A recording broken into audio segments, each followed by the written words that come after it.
제가 오늘 얘기할 주제는 그 지행합의에 대해서인데요. 더 정확히는 지행합의에 대해서 그 앞에 알에 대한 것이라고 말할 수 있을 것 같아요. 왜 지행합의이 문제가 됐었냐면 저한테 지행합의이 과연 지행합의를 되어 있다는 얘기인지 아니면 지행합의를 해야 한다는 얘기인지 이런 거에 대한 좀 궁금증이 있었는데 왜 양명 이제 양지에 대해서 얘기를 하잖아요. 양지는 이제 도달해야 될 어떤 지이니까 분명히 지행합의를 할 때 그 지는 그 양지, 그게 만약 양지라면 분명히 이제 이제 도달해야 될 것이니까 지행합의 되어야 한다 이렇게 읽을 수가 있을 것 같아요. 그렇게 읽기가 쉬울 것 같아요. 양지를 생각을 하면. 근데 이제 그 앞에 전습록을 앞에 이제 조금 더 읽다 보니까 이거는 뭐 지행합의 되어야 한다 보다 지행합의 되어 있다 이렇게 읽는 게 더 맞지 않나? 또 그런 생각이 드는 거예요. 그렇게 생각하게 된 부분이 그 첫 번째 제가 1페이지 첫 번째 인용문으로 가져온 부분인데요. 거기 이제 그 인용문을 보면 아름다운 여색을 우리가 이번 토론 시간에도 이 부분에 대해서 되게 많이 얘기했었는데 아름다운 여색을 보는 것은 알매에 속하고 아름다운 여색을 좋아하는 것은 행위에 속한다. 아름다운 여색을 보았을 때 이미 저절로 좋아하게 되는 것이지 쳐다본 뒤에 또 하나의 마음을 세워서 좋아하는 것은 아니다. 예컨대 코가 막힌 사람은 비록 악취가 나는 것을 앞에서 보더라도 코로 냄새를 맡지 못하기 때문에 그것을 몹시 싫어하지 않는데 이것은 아직 냄새를 맡지 못한 것이다. 암과 행위를 어떻게 분리시킬 수 있겠는가? 이것이 바로 암과 행위의 본체로서 일찍이 사사로운 뜻에 가로막힌 적이 없는 것이다. 이렇게 나왔는데 이거는 이제 그 지행일체에 관한 문장이잖아요. 그런데 이제 여기에 보면 그 양명이 지를 뭐라고 하는지 확인하게 되는 부분이기도 한 것 같아요. 이 부분이. 왜냐하면 그 거기서 이제 아름다운 여색을 보는 것, 냄새를 맡는 것.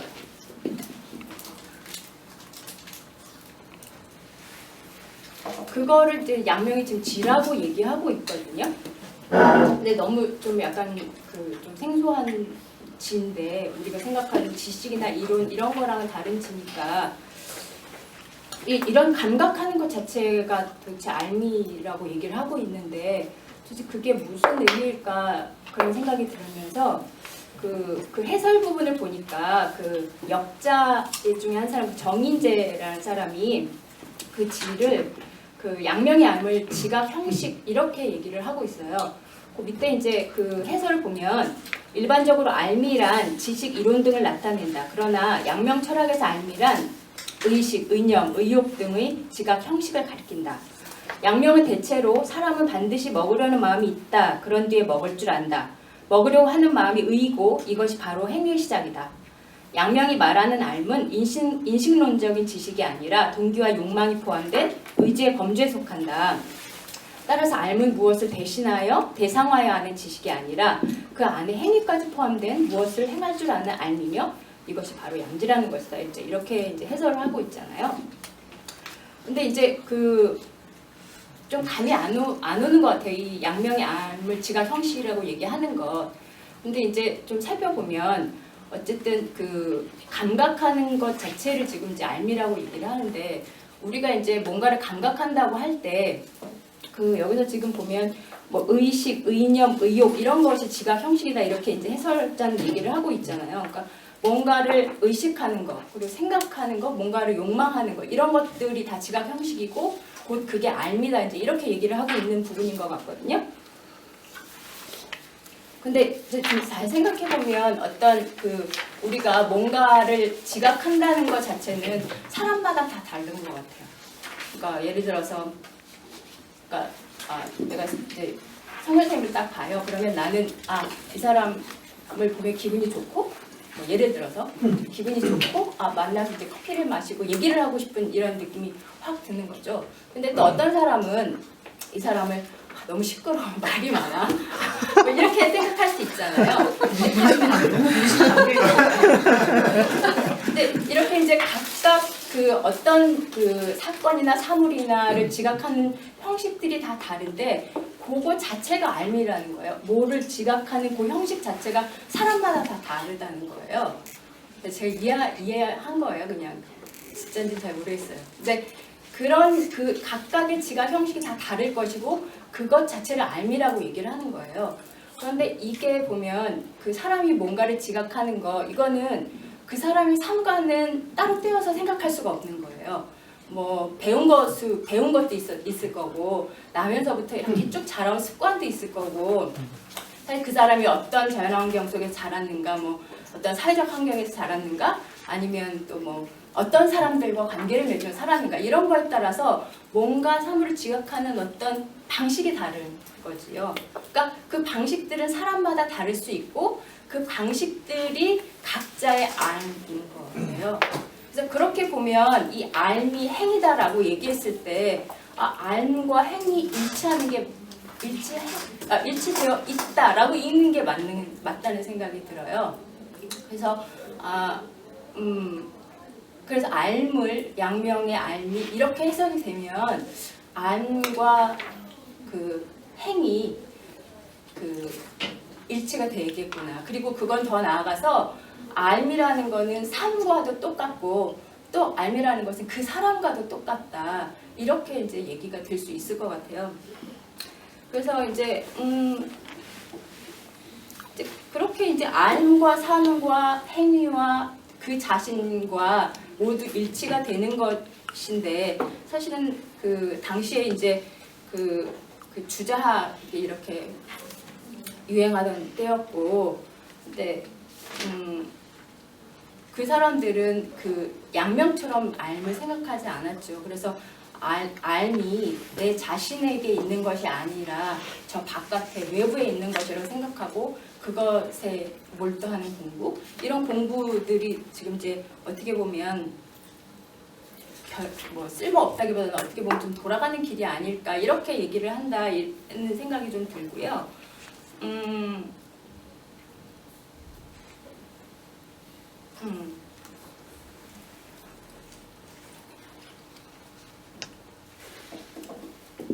그런 생각이 들고요. 그리고 이제 그 알미 다시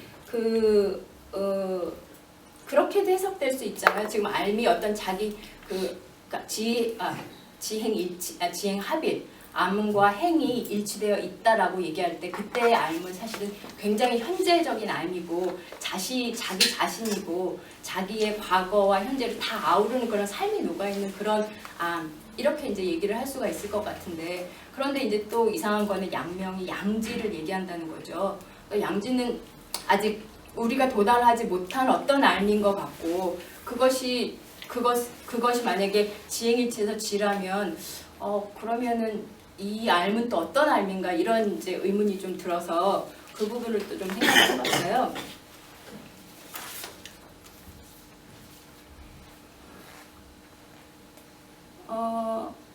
양지는 이렇게 표현되죠. 뭐 마음의 본체다, 천리다, 또는 뭐 밝은 덕, 뭐 지극한 선 이렇게 이제 그 여러 가지 말로 표현이 되는데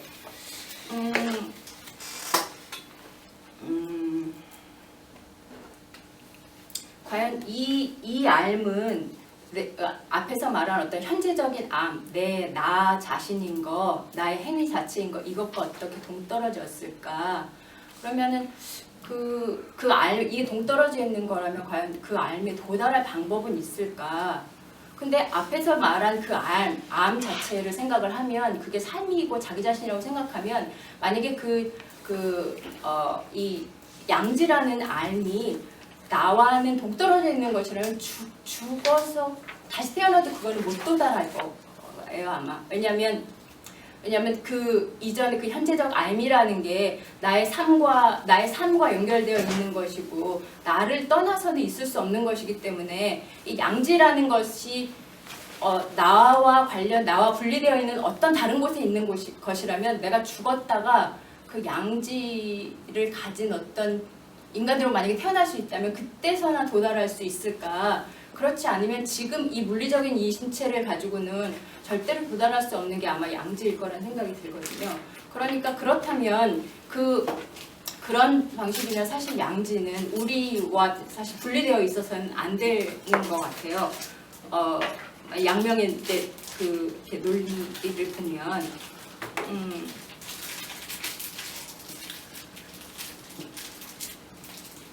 그래서 그러면 양지가 뭘까? 사실은 그게 이제 그냥 말로는 여러 가지로 표현되지만 우리가 사실 그게 뭔지 잘 감은 잡히지 않잖아요. 그리고 사실은 양명도 지금 저희가 이제 읽어온 요 부분까지는 양명도 그게 무엇이다 이렇게 이제 확실하게 뭐 뒤에는 얘기하는지 모르겠지만 어쨌든 확실하게 뭐라고 얘기하고 있는 것 같지는 않은데 단지 그렇게는 말을 하잖아요. 그러니까 어쨌든 자기가 자기의 어떤 현재적 알이라는 거는 어떤 사사로운 인욕에 막혀 있는 것이고 이 보통 사람은 사실은 그런 어떤 사사로운 인욕이라는 것들을 갖고 있을 수밖에 없는데 그것이 이제 막히지 그것을 이제 바로잡는 게 이제 공부고 그게 이제 그러니까 양지를 향한 공부인데 그거는 그 양지가 무엇인지는 모르지만 무엇이라고 말할 수는 없지만 어쨌든 그 양지 또 따로 떨어져 있지는 않다 이렇게는 얘기를 하는 것 같아요.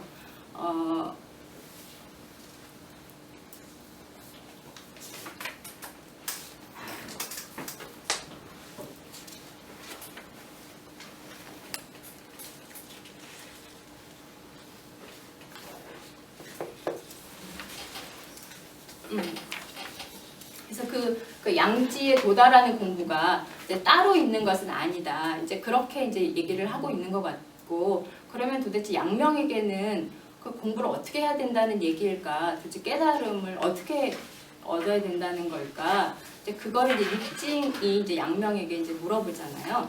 그래서 이제 양명이 답하는 것이 이제 4페이지 보면 거기 인용문이 있거든요. 이제 이렇게 얘기를 해요. 그러니까 눈으로 볼 수 있고 귀로 들을 수 있고 입으로 말할 수 있고 마음으로 생각할 수 있는 것은 모두 하악이다. 눈으로 볼 수 없고 귀로 들을 수 없고 입으로 말할 수 없고 마음으로 생각할 수 없는 것이 상달이다. 예컨대 나무를 재배하고 물을 주는 것 따위는 하악이며 밤낮으로 조금씩 자라서 가지가 뻗고 잎이 무성해지는 것은 바로 상달이다. 사람이 어떻게 그 생장하는 힘에 관여할 수 있겠는가? 그러므로 무릇 힘을 기울일 수 있고 말로 알려줄 수 있는 것은 모두 하악이다. 상달은 오직 하악 속에 있다. 무릇 성인이 말씀하신 내용은 비록 매우 깊고 미묘하다고 할지라도 모두 하악이다. 학문하는 사람들은 오직 하악으로부터 힘쓰기만 하면 자연히 상달하게 되기 때문에 따로 상달하는 공부를 찾을 필요가 없다. 양명이 그 보통 사람의 알을 그 지각 형식으로 파악하고 있잖아요. 그런 걸 보면 그 보고 듣고 말하고 생각하는 이 공부라는 것은 공부하는 사람의 의념에 달린 것일 수밖에 없겠죠. 그렇지만 또 공부는 그 자신이 갖고 있는 의념 거기서부터 시작할 수밖에 없는 것 같아요. 그래서 상달이라는 것은 자신이 할 수 있는 것을 하던 와중에 깨달음의 형태로 올 수는 있을지언정 그 상달을 위한 공부가 따로 있을 수는 없을 것 같아요. 그러니까 그냥 우리가 할 수 있는 건 인용문에 나와 있다시피 나무에 물을 주고 잡초를 주고 잡초를 뽑아주고 벌레를 잡아주는 그런 것일 수밖에 없는데 그 밤낮으로 조금씩 자라서 자라는 그 어떤 그 우리가 볼 수 없는 그 생장하는 힘에 대해서는 그건 우리가 알 수가 없죠. 근데 현대의 과학이 발달해서 그 어떤 생장하는 힘이 무엇이다 이렇게 이제 얘기를 할 수 있잖아요. 지금은 이제 뭐 무슨 증산작용도 얘기하고 광합성도 얘기하고 그 어떤 것들이 뭐 미쳐서 뭐 어떻게 얘기하고 그런 어떤 이치들을 얘기를 할 수 있다고 할 때 과연 그런 그렇게 밝혀낸 그것들을 배우는 게 그럼 상달이냐? 그것들을 배우면 과연 깨우침을 얻을 수 있는가? 그거는 또 아닌 것 같고 그렇게 깨우침을 얻는다는 문제는 그 배워서 아는 문제는 아니라고 이렇게 이제 얘기를 하고 있습니다.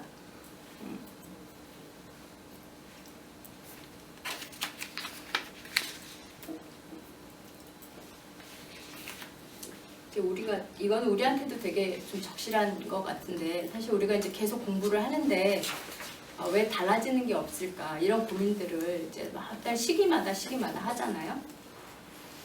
근데 그건 왜 그렇게 그런 생각을 하게 될까 이렇게 생각을 하면 이게 우선은 이 알미 지금 나한테 지금 현재적인 알무로 내 삶과 관련되어 있다. 이것에 대한 어떤 즉시가 없었던 것 같고 그리고 뭔가 깨달음을 얻는다고 할 때도 그게 이 어떤 그 텍스트의 문구 아니면 아니면 선생님의 어떤 자극적인 어떤 언어 뭐 이런 것들로 해서 어떤 나 깨달았어 이렇게 일들 얘기를 하곤 하지만 사실 그게 깨달음일까 생각을 해보면 그건 깨달음일 수 없다는 거죠.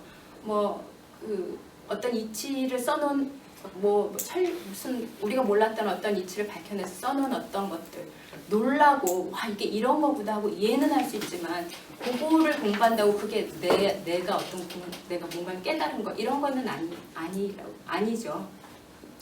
그래서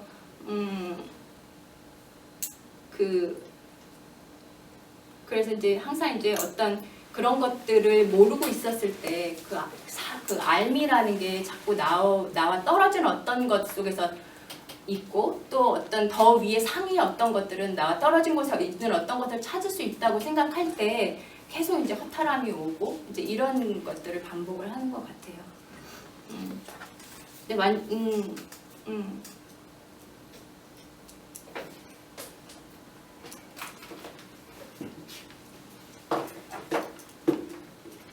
그래서 양명은 그렇게 얘기를 하잖아요. 마음은 하나고 인간이 모두 양지를 갖고 있다.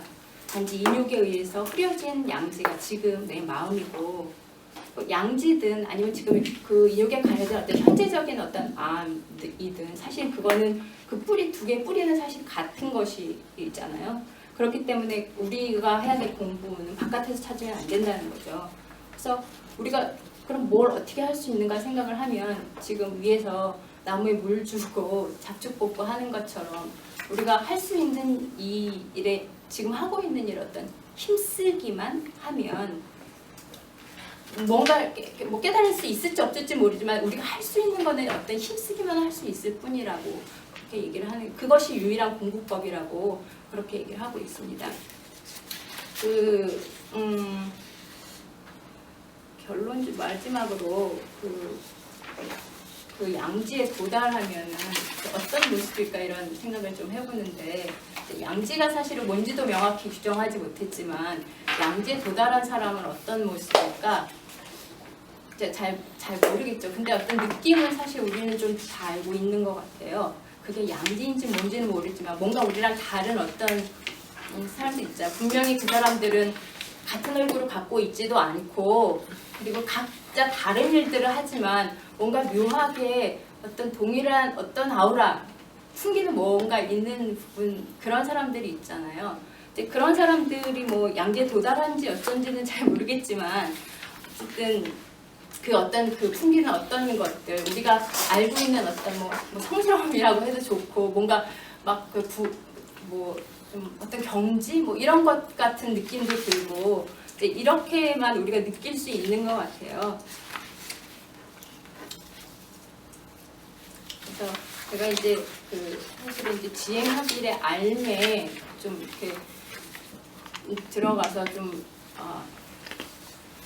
또 막 머리를 막 굴리려고 막 하다 보니까 되게 약간 좀 혼자서 복잡해지고 그런 부분이 있었는데 제 의도는 어떤 양명이 이제 지행합의를 얘기할 때 이 지를 한번 두 가지 의미로 한번 읽어보자 이렇게 생각을 했어요. 그게 이제 지행합의 되어 있다라고 이렇게 읽었을 때는 굉장히 어떤 현재적인 암에 관해서 이 말이 얘기를 해주는 것 같고 그게 사실은 우리가 여태까지 몰랐던 외부에서만 알을 찾으려고 했던 그것으로부터 딱 이게 알미 내가 살고 있는 이 방식 또 그게 전부야라고 알려주는 그런 토대였던 것 같고요. 그리고 우리가 도달해야 될 양지라고 했을 때 그거는 이제 어떤 해야 한다의 의미, 그러니까 지행합의 해야 한다의 의미로서의 어떤 양지일 텐데 그것도 사실은 이제 그 본체는 하나의 마음이었다.